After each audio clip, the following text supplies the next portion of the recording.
Let me actually kick off by going to Dhanpal because, he's been, Everstone's been investing in fashion for a long time. Maybe not so much of late. I think they're viewing the landscape when it comes to luxury in a very different way. But they were the pioneers in terms of investing in brands like a Ritu Kumar, Anita Dongre. So, Dhanpal, tell us about the changing landscape, what it was like at the time. You took some of these brands to scale, but why perhaps you're not looking at it right now? No, thanks, Aabha. First and foremost, great to be here. I think this is a topic for us. Hello? A topic which for us now, I think we've a little bit moved beyond our core consumption strategy to doing other stuff. But we do continue to invest in consumer brands through our venture business, which is DSG Consumer Partners. A little bit of the history, right? So we are a 17-year-old business. We started our life just before the global financial crisis. And the India consumption story in the 2005 to 2008 period was really one of the core, I would say, stories around which the global capital came into India. However, over the last 15 to 20 years, India has actually grown in many, many spheres. And consumption remains one theme, but it's a much broader theme today than just what was typically in people's mind, roti kapda makan, right? Because the India is now many Indias. It's no longer one India. Earlier, we used to call India as India 1, India 2, India 3. India 1 was really where affordability and consumption really happened. India 2 largely serviced India 1, and India 3 was really what, even if you look at the latest Goldman Sachs report, which is 50% of our country, they really only make money to survive. So that India 1 today is far more complex because there's an urban India, there's a rural India, there's a generational India, right? What people like me spend is very different from what the Gen Z is spending on. And therefore, how do you address and target that market today is very different. How people who want to sell products to me address me as a consumer. So I think we are a lot more complex and it's a lot more diverse, but at the same time, it's a very wide and generally getting to be what I call a deeper market. So for us, the consumption story has largely been over the last few years around food, around personal care, around, to a certain extent, I would say broader fashion, which is beauty, which is even home, which is even around, I would say, consumption categories. Fashion and apparel in particular, we find is a very, very tricky market and a tricky segment to invest in. Again, how do we think as an investor? There are three basic things there. Is this something that we believe will have huge appeal and therefore huge affordability and therefore people will buy? Two, will there be enough growth today over a very short period of time, a 3 to 5 year period? And three, finally, when I look to invest capital, will there be someone to buy my capital when I want to get out in 3 to 5 years? It's a fairly narrow definition around which we look to invest capital, and I'm sure the other investors have their own thesis around which they put money to work. But I think that's where most entrepreneurs, I believe, fail that first hurdle, trying to understand what investors want, and therefore, in many ways, not being able to get the story or the pitch right in terms of what they need to do as they look to raise external capital. Got it. Okay, they raises so many interesting points. I want to bring in both the designers and the investors in a moment. But first, just to continue to set the stage from a consumer story standpoint, Sandeep, let me bring you in terms of what you're seeing when it comes to consumer spends in India, and that too in the luxury space. Right, clearly, I think, first of all, Dhanpal spoke about the three Indias, right? And the convergence at some level of at least the first two Indias and three trying to kind of get up. Whatever part of the macro story we see in India, the only discussion is whether it's our year, our decade, or our century, right? And I think when we look at the top, the millionaires really doubling, the financialization of the economy, right? And clearly the spendings moving more formal, more on payments, more cards, more digital payments.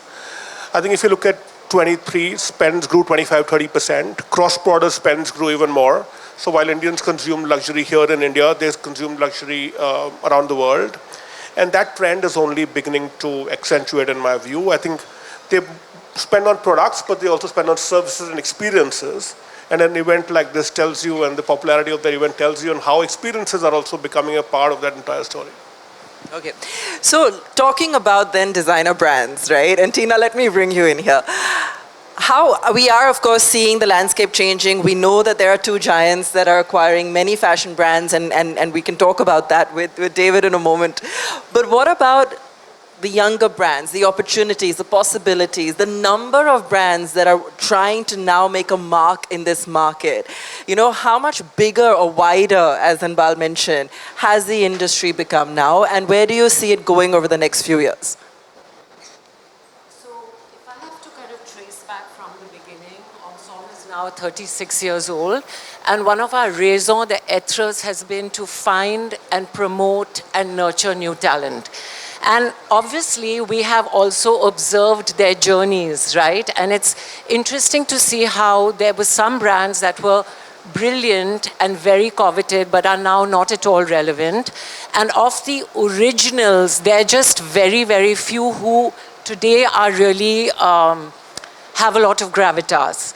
Then there are, you know, what I've been actually amazed to see is that there's been, especially in the contemporary space, because Indian fashion can broadly be divided into, you know, essentially Indians spend a lot for festivals and weddings. So that's more the Indian ethnic category.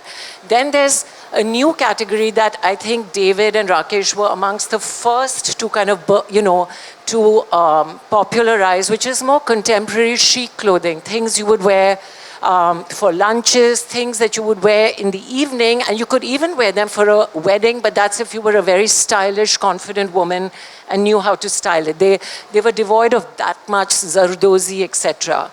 And then, of course, there's accessories and menswear. And in this category, actually, I've seen a huge burst of talent in the, I would say, the last 10 to 15 years. And I think in the last 4 or 5 years, we've seen these big investments from the two giants. And clearly, to me, that means that finally the industry has received some recognition. What our designers strove to do for so many years, I mean, our designers at the end of the day, artistic entrepreneurs. Many of them were very, very good at the creative part. Some of them had a family member helping with the business side of things. But many of them, I think, felt that they would kind of realize their potential if they had a strategic partner that took care of all the administration, financial, more strategic type growth stuff, and leave them to design. And I think another group of people maybe wanted to see some money, because honestly, our business is tough. Like, there is, whatever it might look like from the outside, however glamorous, like retail and design, you have to be on it every day. If you're a film star, you can take 1 year off and say, I'm taking a break. But if, as a designer, you say, I'm skipping 2 fashion weeks, people forget you. So I think it also gave our designers an opportunity to realize something for the hard work that they had put in. I see, just looking at the changing sort of macroeconomic environment in India and the absolute exuberance with which wealth is being created, all the startups, and you know, the way we're now as Ensemble looking at tier 2 cities. We've just opened in Ahmedabad. We did Hyderabad last year. Clearly, there is an appetite, and India has never had a dearth of talent. Now, coming back to what Dhanpal says, if the returns can be had, I think that's another thing that remains to be seen. I mean, you know, for Aditya Birla and Reliance to invest, honestly, it's loose change in their pockets. Frankly, let's call a spade a spade. But are these businesses really going to give the returns? I'm waiting and watching. Okay, so that's a really big, loaded question, right? So let me come to Sunitha first, because she was the most excited. I know Sandeep has a more longer-term strategy. So Sunitha, what gets you excited at the early stages? Because neither Dhanpal nor Tina have the answer on what happens later. I think the difference between both Sandeep and Dhanpal is we tend to be a little bit more exuberant, more optimistic. So we probably lean towards the entrepreneur more than maybe I should probably be sitting on that side rather than on this side. But I think the way we think about things, and I agree with Dhanpal that for us, fashion is a broader segment. So we do invest in categories like women's skin care, personal and beauty care. We're there in hair fall management space, etc. And we do believe when we're looking for a founder in the apparel space or in the fashion space, beyond the design and obviously beyond the aesthetic, how do you think about distribution? You obviously start digital first because that's the easiest way to get your brand out there. But are you thinking of omni? Are you thinking of exclusively branded outlets? Are you thinking of putting it into other, collaborating with other brands? How do you think of distribution holistically? So those are critical aspects. And some of the founders naturally think of, I do want to build 1,000 crore business, which is fine, which is where probably a VC finds a lot more appeal in it because that's the kind of returns we want. There are founders who do not necessarily want to build 1,000 crore business, which is completely fair. Then my advice would be don't go down the VC route, right? Like you're on a treadmill the moment you take VC capital. That's just the nature of the game. And once you've taken that up, you've signed up for the fact that, yeah, I need to look at how do I get to that scale of 1,000 CR. Unfortunately, we've not seen too many businesses manage to get to that scale, which has meant capital has been sluggish. So if I just, and I was, before this panel, I was looking at the numbers of what's been the capital inflow, VC capital inflow into fashion. 2022 saw about $500 million going in. This is across all categories, apparel, fashion, accessories, etc. 2023 was a bad year overall. It was 1/10 of it. So $50 million went in. And 90% of that was into apparel. So people are not thinking beyond apparel. Why can't we do that? So obviously we need to showcase that. We're now seeing handbags come up. We have luggage brands coming up and so on. So there is an opportunity. Can you think of scale? Can you think of GTM, go to market? So I think those are critical things to look beyond obviously the functionality and the aesthetic. So David, what would you say? You did get acquired, right? Yes. You did get acquired by one of the giants. How did that help in terms of your go-to-market or your distribution? And how are you now looking at scale in terms of, are you evolving your business model? Are you looking at newer markets or newer categories? You know, what's changed for you? I think there was a lot of change, beneficial. I don't think at this point we are under a tremendous amount of pressure to scale up radically. Okay. But within reason, yes.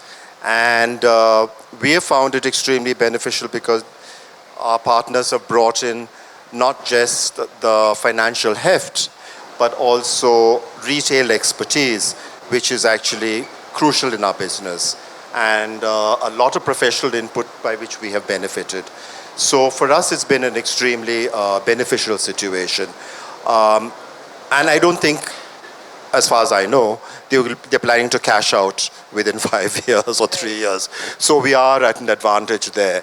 So I think you have to have, as you said, deeper pockets, patience, and you've got to allow the brand to grow over a length of time. We have to be able to, because I think what we're also doing in India is, in this space, finance needs to look at it also as a development of a creative vision.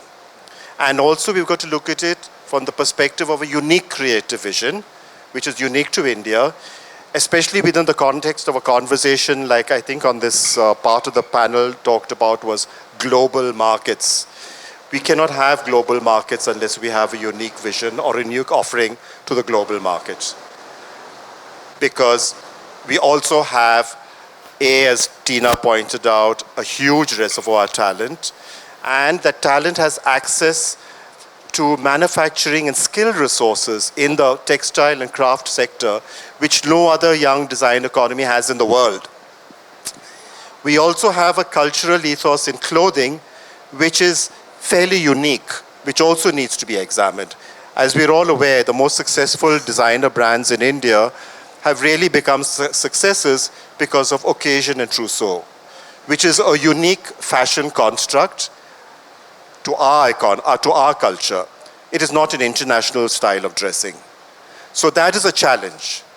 Or it could be beneficial, it could not. So So there are many factors involved in this. But I think it's a slow process, and I think it's a very, very encouraging step, and that the fact that it has begun is tied in with the consumption story. And there is, I find that personally, as a designer and as a designer brand, the market is very lively. And it's very, very encouraging. I have no negative views about that right now, today. Okay, fantastic. So now, Sandeep, let me come to you. And I really want to get an in-depth perspective from you, because I know that you've studied this, had studies done on the market very deeply to understand the way it's going. We have a great example with Bombay Shirt Company and what you're doing on an inventory-less model. Talk to us about how you're envisioning the way fashion will move forward, and more importantly, the kind of brands you feel it'll be sort of fruitful to invest in and reap rewards from in this market. Okay, wow. So actually, I would argue that I've probably been excessively optimistic over the years. I came back in 2005 and started investing in the consumption story in India, and the logic was we'd seen other markets kind of get organized. Technology was going to come in. Technology was going to provide a platform by which you could facilitate distribution in a unique way. And so suddenly you could reach customers with a consistent message, and that was what was going to change the world. And if you looked at India's retail footprint overall, it was in 2005 probably about 4% organized. Today we've come to about 12% organized, but half of that organization has taken place online, and the offline organization has moved from 4 to 6%. Now, everyone bought into this dream, and I think that for too long money was free.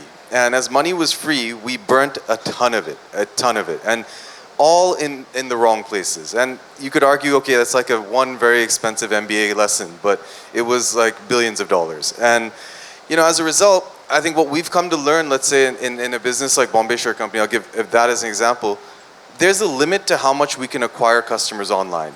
And as a result, incrementally, we're burning money. And that just doesn't work. But what we saw was our stores turn profitable within 1 to 2 months, pay back within 9 months, don't hold inventory, so you're not dealing with this negative situation of dumping stuff into landfills or discounting to sell it down. And so let's say that business model has worked out well for us, but the challenge has been the dream of the online distribution of it is still far away because there are too many people spending too much money trying to acquire in that channel. Now, but we keep the faith in all of this because I would say one of the taglines for the economy that we look at is it's fragmented. So India is sort of fragmented in every manner and shape and form, whether it's languages, foods, customs, and that means that we've not been able to develop brands. And now the online channels and the organization offline as well is going to enable that. But I'm not smart enough to figure out which brand will win. So what we're looking at specifically is saying, do you have a structural advantage in how your business operates? So in the case of Bombay Shirt Company, it's no inventory, custom. So I can say that my balance sheet looks a little bit different, my cash flows will look a little bit different, but I have no idea whether or not people will stomach the idea of waiting for 3 to 4 days to get a shirt, and how many people will do that. So that's the bet we're taking there. But if you ask me to pick a brand to bet on going forward, I have a harder time knowing whether it'll sustain over the years, because I think that takes determined capital to continue to work at it. And so that's the dilemma. But I honestly believe that we're going to see the emergence of brands because you just don't have enough market share at the top in any category with any brand. And so whether that's fashion or beauty or jewelry or anything, we have the opportunity to build these brands today. Tech will play a role, but I don't think it's going to be just tech. And I think that's why you have to get people from the industry. There's such a cool panel. I mean, I'm just listening to the views. I mean, hearing that side of the equation is what's really important because this is a creative meets data business. And you pointed that out. And I think that's the important thing as an investor is to say, listen, I got to give enough rope to the creative because I have no idea what's going to work. But the creative has to understand that the patience on the data side is limited. And we have timelines and that. So that dance, I guess, is very exciting to be a part of. So if the opportunity is so large, Dhanpal, I'm going to come back to you. Why not be a little bit more patient? What didn't work the last time? What might work now since then things have changed? I mean, even if one had to wait 10 years, I'm just going to poke you a little bit on that. Why not? So I think there are two elements at play over here. One is very clearly what is the business model of the investor. Right? Most investors has a business model, they have a limited life for which they receive capital to deploy because they're fiduciaries, right? They're managers of a third-party capital. They're not putting their own money to work. And as fiduciaries, they've got to make sure that if they're taking someone's capital, they're generating reasonable returns on it and then returning that capital back over a period of time. So that is one main limiting factor when they look to invest in businesses, whether it be fashion or anything else, that they are going to have an overriding kind of a objective, whether or not that money, that investor is going to get return in a certain period of time. The second, I would say, is from the entrepreneur or the business's point of view, is that you've got to find that purpose capital, which aligns with what your business objectives are. Right, Tina has a very different business model from what Bombay Shirt Company is to what Abraham does, and I think all of these somewhere they tend to think that capital is only one color, which is green, and that's not the case. Right, every capital comes with a certain purpose, and you got to find that purpose behind that capital. Right, and each one of us has a very different purpose in the way we deploy capital. So I would say if you align those two elements, then you would find not necessarily joy, but some peace in terms of what you're looking to get. Yeah, Tina, come in. Yes, of course. So my question is, how does a business in 3 to 5 years assure you that kind of return? Because it might take longer to for that seed to grow into a sturdy tree. So the 3 to 5 year model is one type of investment model. But today, as someone just mentioned, there's a lot of capital being generated from very, very different sources. Right? So you got to find that source of capital which is going to be aligned to your business needs, which is to generate returns, but it's likely to be longer. Say it's, Sandeep, I know, has invested for businesses which are 10, 15-year-old investments. Right? Sometimes a little too long. It's a little too long, right? As he says. But obviously, he expects that in that 10, 15 years, there's enough compounding of his investment happening to get the returns that he needs to deliver over a period of time. At the same time, you have a corporate as an investor who necessarily may not be looking to find a distribution of his capital, but definitely, again, is return oriented. They want to make money. They're putting investments to make money, not to distribute and not make money. So I think that alignment is very important here, right? So you have to find that right source of capital. And unfortunately, as investors, we can invest in pretty much anything, right? So again, you're finding that needle in the haystack, right? You as a fashion business, looking to find that one investor who meets your requirements, at the same time wants to invest in your particular type of business.